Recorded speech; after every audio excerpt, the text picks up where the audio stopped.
Hello everyone, नमस्कार। कैसे हैं आप लोग? उम्मीद करता हूं कि आप बहुत ही अच्छे होंगे और आपकी प्रिपरेशन बहुत ही अच्छे ढंग से चल रही होगी। दोस्तों, पिछले सेशन में हमने मैसेज बेस्ड क्वेश्चन पढ़ा था कि मैसेज बेस्ड क्वेश्चन को हम कैसे सॉल्व करते हैं रीडिंग कॉम्प्रिहेंशन में, गद्यांश वाले क्वेश्चन में। आज के सेशन में हम पढ़ेंगे कि क्रक्स मुख्य बिंदु क्या होता है। ठीक है, पैसेज का मुख्य बिंदु क्या होता है और उसको कैसे आइडेंटिफाई करते हैं। ठीक है, उससे रिलेटेड क्या क्या टूल्स और टेक्निक है जिसपे हमें विशेष ध्यान देने की आवश्यकता पड़ती है। तो चलिए शुरू करते हैं। लेकिन आगे बढ़ने से पहले हम देख लेते हैं कि हम इस चीज को देख रहे हैं, ठीक है ना। हम इस चीज को गद्यांश पे आधारित, मतलब मुख्य भाव पे आधारित प्रश्न को हम देख रहे हैं। तो मुख्य भाव क्या होता है किसी भी पैसेज का, ठीक है, किसी भी पैसेज का सार क्या होता है, ठीक है, वो हम देखेंगे। ठीक है, हम देखते हैं कि इस सार से रिलेटेड कितने प्रश्न आए हुए हैं। ठीक है, तो अगर आप देखो कितने प्रश्न आए हुए हैं सार से, तो लास्ट पिछले 5 साल की अगर क्वेश्चन का ट्रेंड एनालिसिस किया जाए तो हम देखेंगे कि 2020 में एक क्वेश्चन आया था, 2021 में 5 क्वेश्चन, 2022 में 2, फिर 3, फिर 5, फिर 7, ये 2025 का है। तो क्रक्स बेस्ड क्वेश्चन, ठीक है, पैसेज का मूल भाव क्या होता है उससे रिलेटेड 7 क्वेश्चन 2025 में आए थे। ठीक है, नाउ सबसे पहले, लेकिन कोई गारंटी नहीं है कि अगले साल भी 7 क्वेश्चन आ जाए, या 10 क्वेश्चन भी हो सकता है, 2 क्वेश्चन भी हो सकता है और नहीं भी क्वेश्चन हो सकता है। तो हमें क्या करना है, ऐसा अनुमान मान के चलना है कि सभी मतलब टॉपिक से क्वेश्चन आएंगे ही, सभी टाइप के क्वेश्चन जरूर आएंगे। तो सभी टाइप के क्वेश्चन को हम तैयार करके चले तो हमारा प्रिपरेशन सही दिशा में चलेगी। तो सबसे पहले देखते हैं कि किसी भी गद्यांश का मूल भाव क्या होता है, सेंट्रल आइडिया क्या होता है, central idea of the passage. Now देखो, सेंट्रल आइडिया हमने मैसेज में भी डिस्कस किया था। ठीक है, संदेश वाले जो सेशन हमने किया था उसमें भी हमने मैसेज वाले क्वेश्चन में भी डिस्कस किया था कि हमें क्या करना है, मुख्य भाव। तो जो मेन आइडिया होता है किसी भी पैसेज का, वो तो लगभग सभी पैसेज में सर्च करना ही करना है, वो हमें जानने की जरूरत है। सभी पैसेज में, सभी तरह के प्रश्न में मूल भाव हमें जानने की जरूरत है। ठीक है, मुख्य बिंदु, वो मतलब main idea, central idea, core argument, main argument, वो हमें जानने की जरूरत है हर एक टाइप के पैसेज में, हर एक टाइप के क्वेश्चन में। ठीक है, लेकिन थोड़ा थोड़ा क्या होता है, अंतर होता है। तो गद्यांश क्या होता है, वो सार या मुख्य भाव क्या होता है, क्रक्स जो होता है सार, वो संक्षिप्त और सटीक विचार होता है, संक्षिप्त और सटीक विवरण होता है, जिसमें गद्यांश का मूल भाव अंतर्निहित होता है, समाहित होता है। ठीक है, सरल शब्दों में अगर देखो तो जो पैसेज है वो किस विषय पे है, ठीक है, तो मुख्य विषय क्या है ये बताना हमारा क्या होता है, सार होता है। और इसमें किसी भी तरह का विवरण नहीं होता है, उदाहरण नहीं होता है, ठीक है, उदाहरण नहीं होता है, निष्कर्ष या उपदेश भी नहीं होता है। बस क्या होता है, क्या हमें देखना है मूल विषय क्या है और उसकी दिशा क्या है, मतलब किस दिशा में ऑथर आपको लेके जाना चाहता है। ठीक है, वही क्या होता है, आपका क्रक्स होता है पैसेज का। ठीक है, और क्रक्स जो है, जैसे ये ऐसे समझ लो कि ये हमारा शरीर है, ठीक है, और उसमें हृदय क्या है, क्रक्स है। या दूसरे शब्दों में, हर व्यक्ति के लिए अलग अलग पर्सपेक्टिव हो सकता है, लेकिन जनरली आप देखो तो सेंट्रल पॉइंट क्या है हमारे शरीर का, हृदय है। ठीक है, आप देखो कि शरीर को चला कौन रहा है, तो ब्रेन चला रहा है। केवल ब्रेन ही नहीं, लेकिन शरीर में कौन अन्य भी कई अंग हैं जो काफी महत्वपूर्ण भूमिका निभाते हैं, लेकिन उसमें हमें देखना है कि शरीर का वो कौन सी अंग है, ठीक है ना, जिसके बिना जो रुक जाए तो सब कुछ रुक जाए। ठीक है, तो हृदय है। ठीक है, आप देखो कि क्रक्स और इसमें संदेश और सार में, क्रक्स में क्या अंतर है। ठीक है, तो आप देखो तो सार क्या होता है, बिंदु, देखो बिंदु क्या होता है, मुख्य बिंदु, ये सार होता है। ठीक है, और संदेश, दोनों में क्या डिफरेंस है। फोकस, फोकस हमें क्या देखना है, क्या देखना है, किस विषय पे है हमारा फोकस, कहाँ होना चाहिए, किस विषय पे। सार में अगर देखो, क्रक्स में देखो तो ये जो पैसेज है वो किस विषय पे है। ठीक है, और लेखक क्या कहना चाहता है। मैसेज में अगर देखो तो लेखक क्या कहना चाहता है, देखो दोनों ही मेन आइडिया से ही निकलेंगे, मेन आइडिया से ही जुड़े होंगे। और कोई भी, चाहे क्रक्स हो चाहे संदेश हो, पैसेज के बाहर जाके हम नहीं सोच सकते। ठीक है, पैसेज के बाउंड्री के अंदर ही रह के हम सोच सकते हैं। ये देख सकते हैं कि जो आर्टिकल है, जो पैसेज है, जो गद्यांश है, वो किस विषय पे आधारित है, और संदेश का मतलब इस पैसेज के माध्यम से लेखक क्या कहना चाहता है। स्वर, एटीट्यूड, मतलब टोन अगर देखो तो ये तटस्थ होता है, लेकिन ये मूल्यांकन और निष्कर्षणात्मक होता है। उदाहरण इसमें शामिल नहीं होता है, उदाहरण शामिल नहीं होता है, लेकिन ये जो है संदेश जो है उदाहरणों के सहायता, हालांकि उदाहरण संदेश नहीं होता है, लेकिन उदाहरणों की सहायता से हम संदेश को सर्च करते हैं। स्वरूप क्या होता है, ये एकदम संक्षिप्त विवरण होता है, संक्षिप्त, वेरी कंसाइज, वेरी प्रिसाइज, ठीक है, विवरण होता है। लेकिन अब अगर हम देखें संदेश में, तो ये क्या सीख मिल रही है, ऑथर चेतावनी दे रहा है या क्या समाधान दे रहा है, तो ये संदेश में है। लेकिन अगर क्रक्स में देखो तो एक संक्षिप्त विषय वाक्य, ठीक है। नाउ आप देखो, जैसे इसमें हम प्रश्न कैसे पूछा जाता है, क्रक्स बेस्ड जो होते हैं, मूल भाव के प्रश्न जो होते हैं, उसमें प्रश्न कैसे बनते हैं। तो प्रश्न समानतः ये होता है कि मूल भाव क्या है, गद्यांश का मूल भाव क्या है, गद्यांश का सार क्या है, गद्यांश का केंद्रीय विचार क्या है, ठीक है, मेन आइडिया क्या है, सेंट्रल आइडिया क्या है, और ये गद्यांश मुख्य रूप से किस विषय पे आधारित है, ठीक है, क्लियर है। तो इस तरह के प्रश्न बनते हैं सार पे आधारित, क्रक्स पे आधारित, ठीक है। नाउ अगर आप देखो तो इनको सॉल्व करने की क्या रणनीति है, कैसे हम इन प्रश्नों को सॉल्व करते हैं। तो देखो ये भी चीजें जो है डायरेक्टली मेंशन नहीं होता है, इनडायरेक्टली मेंशन होता है, ठीक है। हम पैसेज को पहले समझते हैं, उसके मुख्य बिंदु को समझते हैं, ठीक है, और उसके बाद ही हम क्वेश्चन का आंसर दे पाने में सक्षम होते हैं। तो पैसेज को तो पढ़ना ही पढ़ना है, पैसेज को बहुत ही अच्छे तरीके से समझना भी है, ठीक है। तो लेकिन डिस्पाइट ऑफ दिट पहले और आखिरी वाक्य पर ध्यान देने की जरूरत है, ठीक है। जो विषय होता है, जो सेंट्रल मेन पॉइंट होता है, वो या तो पहले देता है या तो बाद में देता है, ठीक है। तो इन दोनों पहले और आखिरी वाक्य पे हमें विशेष ध्यान देने की जरूरत होती है। अक्सर, ऐसा नहीं कि हमेशा, अक्सर वहीं से संकेतित होता है कि ये जो है किस विषय वस्तु पे चर्चा कर रहा है, ठीक है। उदाहरण और विवरण को हटा देना चाहिए, क्योंकि उदाहरण आपका क्रक्स नहीं हो सकता, उदाहरण आपका संदेश नहीं हो सकता, ठीक है। ये सब क्या है, केवल व्याख्या होते हैं, और हमें उन ऑप्शन को एलिमिनेट करना है जो बहुत ही संकीर्ण मतलब स्टेटमेंट है, संकीर्ण बात है, जो बहुत ही सामान्य जनरल बात है। तो हमारा जो क्रक्स होगा वो क्या होगा, बहुत ही सार गर्भित होगा, मतलब ये पैसेज को अपने आप में एकदम प्रिसाइज तरीके से क्या किया होगा, समाहित किया होगा, ठीक है ना। आप देखो एक एग्जांपल से हम समझते हैं कि आधुनिक जीवन शैली में तकनीकी का उपयोग तेजी से बढ़ा है, ठीक है। आधुनिक जीवन शैली में तकनीकी का उपयोग तेजी से बढ़ा है, इसमें कार्य क्षमता में वृद्धि हुई है, इससे कार्य क्षमता में क्या हुई है, वृद्धि हुई है, लोग एफिशिएंट हुए हैं, कम समय में अधिक से अधिक काम निपटा पा रहे हैं, परंतु मानवीय संपर्क कम हुआ है। लेकिन इससे मानवीय संपर्क क्या हो गया है, कम हो गया है, लोग आभासी दुनिया में अधिक समय बिताने लगे हैं, ठीक है, इमेजिनरी लाइफ, आभासी दुनिया में अधिक समय बिताने लगे हैं, जिससे सामाजिक संबंध क्या हो रहा है, प्रभावित हो रहा है। आजकल के समाज में अगर देखो तो व्यक्ति क्या हो रहा है, मोनोसेंट्रिक हो रहा है, ठीक है। मोनोसेंट्रिक का मतलब केवल और केवल अपने बारे में सोच रहा है, अपने आप से मतलब रख रहा है, ठीक है। ये सब किसके वजह से है, ये तकनीकी विकास की वजह से है, ठीक है। अब क्वेश्चन क्या कर रहा है कि इस गद्यांश का मूल भाव क्या है, ठीक है, ये किधर संकेत कर रहा है, ये जो है किस विषय पे है, तो समाज पे है या तकनीकी पे है, ठीक है। तो तकनीक मानव जीवन को आसान बनाती है, तकनीक जो है मानव जीवन को आसान बनाती है। ये आप देखो तो एकदम सिंपल जेनरिक स्टेटमेंट है, साधारण स्टेटमेंट है, हालांकि पैसेज से जुड़ा हुआ है, बट ये क्या है, एकदम जेनरिक स्टेटमेंट है, पूरे पैसेज को सारगर्भित तरीके से अपने आप में समाया हुआ नहीं है, ठीक है। तो ये हमारा आंसर तो बिल्कुल ही नहीं हो सकता।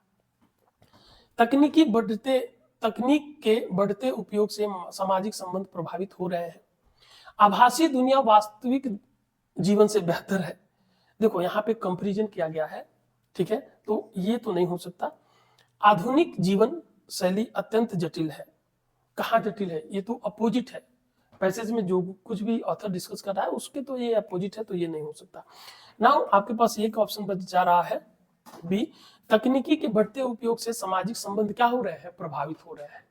अब ये जो मतलब क्रक्स होता है वो डायरेक्टली पैसेज में मेंशन नहीं होता है, ठीक है। तो इस क्वेश्चन के लिए आपका आंसर क्या है, ऑप्शन बी है, ठीक है। अभी हम कुछ छोटे छोटे एग्जाम्पल करेंगे, उससे कॉन्सेप्चुअल क्लैरिटी आपके पास आएगी, ठीक है। उसके बाद से हम प्रीवियस ईयर के क्वेश्चन को हम करने वाले हैं। आधुनिक समाज में प्रगति को प्रायः भौतिक उपलब्धियों से मापा जाता है। आधुनिक समाज में विकास, प्रगति को प्रायः भौतिक उपलब्धियों से मापा जाता है। इस दृष्टिकोण ने जीवन को सुविधाजनक तो बनाया है, किंतु मनुष्य की आंतरिक संतुष्टि और सामाजिक उत्तरदायित्व को हाशिए पर ढकेल दिया है।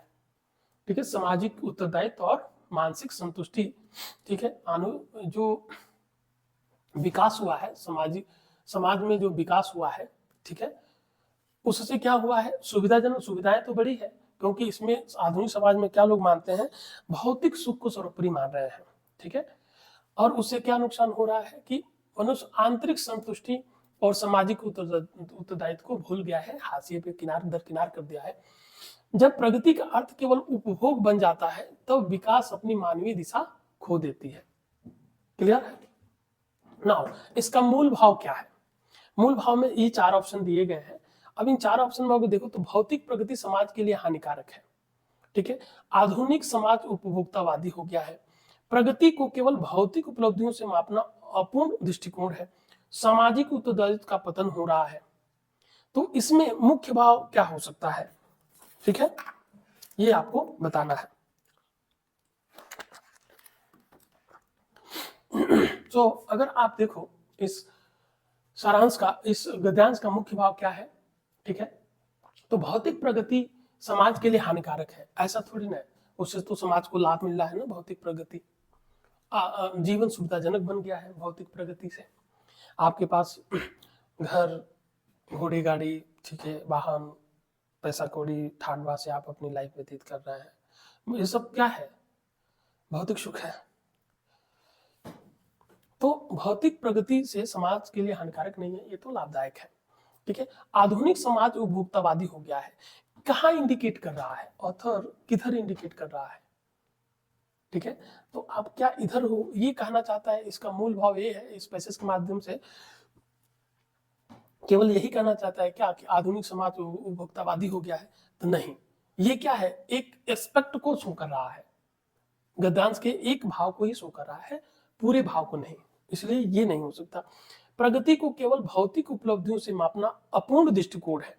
ये देखो, ये पैसेज के दोनों ही पक्ष को अपने आप में क्या किया हुआ है, समाहित किया हुआ है। तो ये आपका करेक्ट आंसर होगा। सामाजिक उत्तरदायित्व का पतन हो रहा है, ये तो एक स्टेटमेंट है, ठीक है ना, तो ये नहीं होगा। ठीक है, तो आपका क्या होगा, ये आपका क्रक्स क्या होता है, एक बैलेंस। ठीक है ना, हमेशा देखो ऑप्शन को, हमेशा आपको वो ऑप्शन चूज करना है जो एक बैलेंस हो और पूरे पैसेज को अपने आप में समाहित किया हो। ठीक है, नाउ आप दूसरे एग्जाम्पल से अगर आप देखो तो लोकतांत्रिक व्यवस्था में संस्थाओं की मजबूती आवश्यक है। लोकतांत्रिक व्यवस्था में संस्थाओं की मजबूती आवश्यक है, किंतु उनका प्रभाव तभी सार्थक होता है जब नागरिक उसमें विश्वास रखे। देखो, लोकतांत्रिक व्यवस्था में संस्थाओं का होना, मजबूत होना, दृढ़ और सुदृढ़ होना आवश्यक है, किंतु उसका प्रभाव तभी सार्थक होगा जब लोग उसमें भरोसा करेंगे। जैसे भारत एक लोकतांत्रिक देश है और भारत में पार्लियामेंट, ठीक है, पार्लियामेंट है, मतलब एग्जीक्यूटिव है, जुडिशरी है, लेजिस्लेचर है, और इन संस्थाओं में लोग भरोसा ही न करें। जैसे पुलिस है, पुलिस डिपार्टमेंट है, ये एक इंस्टीट्यूशन है, एक संस्था है, और इसमें लोग विश्वास ही न करें तो उसका कुछ सिग्निफिकेंस है? कोई मतलब नहीं रह गया। तो लोकतांत्रिक व्यवस्था में संस्थाओं की मजबूती आवश्यक है, ठीक है, किंतु उसका प्रभाव तभी सार्थक होगा जब उनमें नागरिक विश्वास रखे। तो संस्थाओं के मजबूत होने के साथ साथ नागरिक को उस पर विश्वास रखना भी जरूरी है लोकतांत्रिक व्यवस्था में। यदि संस्थाएं औपचारिक रूप से सुदृढ़ हो पर जन समर्थन से वंचित हो तो लोकतंत्र केवल संरचना बन के रह जाता है। ठीक है, तो ये ऑथर जो है, इस गद्यांश का मुख्य भाव क्या है, ऑथर किधर संकेत कर रहा है? ठीक है, सो इसका मूल भाव क्या है, मुख्य बिंदु क्या है? ठीक है, तो लोकतंत्र संस्थाओं पर निर्भर करता है, लोकतंत्र संस्थाओं पर निर्भर करता है। देखो, लोकतंत्र संस्थाओं पर निर्भर करता है, मजबूत संस्थाएं होनी चाहिए, लेकिन केवल मजबूत संस्थाएं नहीं, मजबूती के साथ साथ क्या होना चाहिए, लोगों का उस पर भरोसा भी होना चाहिए। इसलिए आप केवल एक के साथ नहीं जा सकते। आप देखो, जन समर्थन के बिना संस्थागत मजबूती निरर्थक है। देखो, यही तो है वो चीज जो ऑथर कहना चाहता है। ठीक है, यही तो उसका मूल भाव है।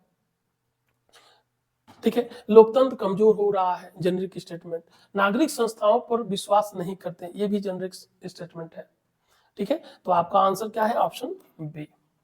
ठीक है। और इस स्टेटमेंट में आप देखो तो ये जो मेन पॉइंट है इस पैसेज का, इस गद्यांश का जो मुख्य बिंदु है उसको अपने आप में समाहित किए हुए है। ठीक है, आप देखो, पर्यावरणीय समस्याओं की जटिलता केवल प्राकृतिक प्रक्रियाओं का परिणाम नहीं, पर्यावरणीय समस्याओं की जटिलता केवल प्राकृतिक प्रक्रियाओं का परिणाम नहीं है, बल्कि आर्थिक नीतियां उपभोग के पैटर्न और विकास की प्राथमिकताओं से गहराई से जुड़ी हुई है। देखो, जो नेचुरल प्रोसेस होता है, जो पर्यावरणीय समस्याएं होती है, वो केवल नेचुरल प्रोसेस की वजह से नहीं है। उसके लिए क्या जिम्मेदार है?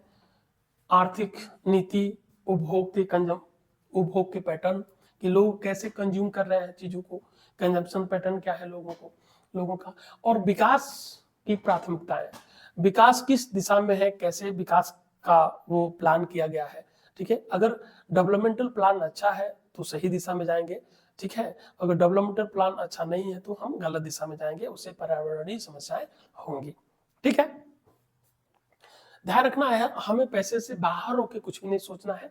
पैसे में जो भी बातें दिया गया है, जो भी बातें कही गई है, उन्हीं के आधार पे हमें इस पैसेज का मूल भाव, सेंट्रल आइडिया हमें सर्च करना है। ठीक है, जिससे यह स्पष्ट होता है कि पर्यावरण संकट को अलग थलग समस्या के रूप में नहीं देखा जा सकता है।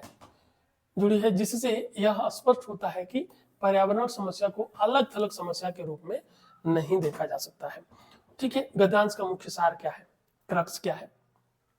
ठीक है, तो पर्यावरण संकट मानव निर्मित है। भाई देखो, यहाँ पे कह रहा है कि पर्यावरणीय समस्याओं की जटिलता केवल प्राकृतिक प्रक्रियाओं का परिणाम नहीं है, बल्कि मतलब जो पर्यावरणीय समस्याएं होती है वो नेचुरल प्रोसेस से भी होती है। जैसे मान लो कोई रिवर है, जैसे आप देखो भारत में गंगा रिवर, यमुना रिवर है, तो आप देख सकते हो कि यमुना रिवर कितनी पॉल्यूटेड है। ठीक है, अगर आज देखो, अगर उसमें पॉल्यूशन, जो फैक्ट्रीज हैं, जो भी सिटीज हैं जो यमुना नदी के किनारे बसी हुई हैं, जो भी फैक्ट्रीज जो है यमुना नदी के किनारे लगी हुई हैं, वो अपना जो वेस्ट है, अनट्रीटेड वेस्ट जो है उस नदी में डालती हैं। अगर वो डालना बंद कर दे, ठीक है, तो नेचुरल तरीके से यमुना रिवर स्वतः ही साफ हो जाएगी, क्लीन हो जाएगी। ठीक है, तो ये नेचुरल प्रोसेस है। ठीक है, ये नेचुरल प्रोसेस है, लेकिन उसमें मानव जनित कारण क्या है कि उसमें हम अनट्रीटेड वेस्ट डालते हैं। अब अनट्रीटेड वेस्ट हम ज्यादा अमाउंट में अगर हम डालेंगे यमुना रिवर में, तो क्या होगा, उसकी जो नेचुरल हीलिंग कैपेसिटी होगी वो क्या होगी, खत्म हो जाएगी। ठीक है, तो वो कभी क्लीन नहीं कर पाएगी। तो पर्यावरणीय समस्याओं के लिए केवल नेचुरल प्रोसेस आप देखो, कोई पर्यावरण कहीं मान लो अर्थक्वेक आ गया, ठीक है, ये नेचुरल प्रोसेस है। अर्थक्वेक क्या है, नेचुरल प्रोसेस है। ज्वालामुखी आ गई, वो भी क्या है, नेचुरल प्रोसेस है। तो अगर किसी पर्टिकुलर एरिया में ज्वालामुखी आएगी तो तमाम तरह की गैसें बाहर निकलती है जो पर्यावरण को क्षति पहुंचाती है। तो ये एक नेचुरल प्रोसेस हो गया। ठीक है, एंड नाउ आर्टिफिशियल क्या है, मानव जनित विकास की प्लान। जैसे पहाड़ी इलाकों में देखो अनप्लान तरीके से डेवलपमेंट हो रहा है, कहीं भी लोग घर बना रहे हैं, तो सिस्मिक जो जोन है ठीक है, रेक्टल स्केल पे 5 से अधिक जो सिस्मिक जो 5.5 से एबव जो जोन है, उस जोन में अगर अनप्लान तरीके से आप घर बनाएंगे तो वहां पे अगर थोड़ी सी भी अगर अर्थक्वेक होगा तो घर क्या होंगे, ढहेंगे, लोग मरेंगे। तो ये ज्यादा ही जान मान का नुकसान करेगा। तो केवल जो अर्थक्वेक का आना तो नेचुरल प्रोसेस है, केवल नेचुरल प्रोसेस से ही पर्यावरणीय समस्याएं नहीं हो रही हैं, मानव जनित भी हो रही हैं। उसके लिए क्या कौन कौन जिम्मेदार है, आर्थिक नीतियां, उपभोग के पैटर्न और विकास की प्राथमिकताएं भी जिम्मेदार है। तो पर्यावरण संकट मानव निर्मित है, तो इसका मतलब इस स्टेटमेंट का मतलब ये हो गया कि केवल मानव निर्मित है। तो आपको एक हाशिए पे लेके जा रहा है ये। ठीक है, केवल मानव निर्मित ही नहीं है। आर्थिक नीतियां पर्यावरण को प्रभावित करती हैं, बिल्कुल प्रभावित करती हैं। जेनरिक स्टेटमेंट है, हालांकि पैसे से तो जुड़ी हुई है, लेकिन जेनरिक स्टेटमेंट है। केवल आर्थिक नीतियां नहीं, और भी तो चीजें हैं। पर्यावरणीय समस्याएं बहुआयामी और संरचनात्मक है, बहुआयामी और संरचनात्मक है। यही तो कह रहा है कि पर्यावरण संकट को अलग थलग समस्या के रूप में देखा, यह पर्यावरणीय संकट को अलग थलग समस्या के रूप में नहीं देखा जा सकता है। ठीक है। पर्यावरणीय समस्याएं बहुआयामी है और संरचनात्मक है। प्राकृतिक प्रक्रियाएं पर्यावरण संकट का कारण है। नेचुरल प्रोसेस जो है पर्यावरणीय संकट का केवल कारण नहीं है, ये भी आपका एक एक्सपेक्ट को बता रहा है, ठीक है। केवल यही कारण नहीं है, और भी कारण है पर्यावरणीय समस्याओं को लेकर। तो इस तरीके से आपका आंसर क्या हो गया, ऑप्शन सी हो गया। नाउ आप देखो एक दूसरे पैसे से कि शिक्षा को जब केवल कौशल और रोजगार से जोड़ा जाता है, शिक्षा को जब केवल कौशल और रोजगार से जोड़ा जाता है तब वह तात्कालिक आवश्यकताओं को पूरा कर सकती है, ठीक है, किंतु दीर्घकाल में समाज को वैचारिक गहराई और नैतिक विवेक प्रदान करने में असफल रहती है, ठीक है। अभी देखो आप आईएएस की तैयारी कर रहे हो, आप पढ़े 10वीं पढ़े, 12वीं पढ़े, ग्रेजुएशन किए, ग्रेजुएशन के बाद से क्या है, आप सिविल सर्विसेज की तैयारी करना शुरू कर दिए। अगर खुदा न खास्ता अगर नहीं होता है आपका, खुदा न खास्ता अगर बाय द वे नहीं होता है, तो समाज के लोग, जो आपके घर के लोग हैं, रिश्तेदार हैं, या जो आपके समाज के लोग हैं, गांव के लोग हैं, या आपके जहां कहीं भी रहते हो, वो लोग क्या समझे कि बेकार लड़का है, किसी भी काम का नहीं है, ठीक है। तो आज के समाज में लोगों का मेन फोकस क्या है, पढ़ाई कर रहे हो तो नौकरी, अगर नौकरी नहीं मिली तो आप बेकार हो, ठीक है, ऐसी लोगों की सोच हो गई है। तो समाज में दीर्घकालिक समाज वैचारिक गहराई, अब देखो एक जीवन शैली की अगर बात करें तो वो लड़का जो आईएएस की तैयारी किया हुआ है और बेरोजगार है, और वो लड़का जो ठीक ठाक पैसे कमा रहा है बट एजुकेटेड नहीं है, कोई धंधा पानी दुकान चला रहा है या कहीं कोई ठेकेदारी का काम शुरू कर दिया, तो डेफिनेटली वो पैसा कमाएगा। लेकिन अगर विचारों के स्तर पे देखो, आपकी सोच, आपकी आइडिया, समाज को देखने का तरीका, आपका विजन और उसके विजन में जमीन और आसमान का अंतर रहेगा। आपकी जीवन शैली उसके जीवन शैली में काफी भिन्नता आएगी, ठीक है। आप एक सुलझे हुए इंसान रहेंगे, वो उलझे हुए इंसान रहेंगे, ठीक है। तो जब समाज में शिक्षा को केवल इन चीजों से जोड़ा जाता है तो समाज की स्थिति बहुत ही भयावह हो जाती है, बहुत ही खराब हो जाती है, ठीक है। तो इसका मुख्य भाव क्या है, ठीक है, कौशल आधारित शिक्षा अपर्याप्त है, कौशल आधारित शिक्षा अपर्याप्त है। शिक्षा का उद्देश्य नैतिक विकास भी होना चाहिए। रोजगार केंद्रित शिक्षा समाज को नुकसान पहुंचाती है। आधुनिक शिक्षा प्रणाली असफल है, इसको तो हटा दो। आप इन तीनों में देखो, कौशल आधारित शिक्षा अपर्याप्त है, ठीक है। शिक्षा का उद्देश्य नैतिक विकास भी होना चाहिए। देखो शिक्षा का उद्देश्य केवल नैतिक विकास होना चाहिए, ये भी पूरी तरह से गलत होगा, ठीक है। शिक्षा का अभी इसी स्टेट में देखो कि शिक्षा का उद्देश्य नैतिक विकास भी होना चाहिए, ऐसा नहीं कर रहा कि केवल नैतिक विकास होना चाहिए, नैतिक विकास भी होना चाहिए। अब यही तो आपके पैसे से मूल भाव है, ठीक है। तो आपका आंसर क्या है, option B is the right answer. रोजगार केंद्रित शिक्षा समाज को नुकसान पहुंचाती है, ऐसा नहीं है, ठीक है, ऐसा नहीं है कि रोजगार केंद्रित शिक्षा समाज को नुकसान पहुंचाती है, ठीक है। तो यहाँ पे आपका आंसर क्या है, ऑप्शन सी है। आप इसको ये आपका कौशल आधारित शिक्षा अपर्याप्त है, ऐसा नहीं है। उसमें तो कह रहा है जब शिक्षा को केवल जोड़ा जाता है तब वो तात्कालिक रूप में आवश्यकताओं को पूरी कर देती है, तो अपर्याप्त कहाँ से है।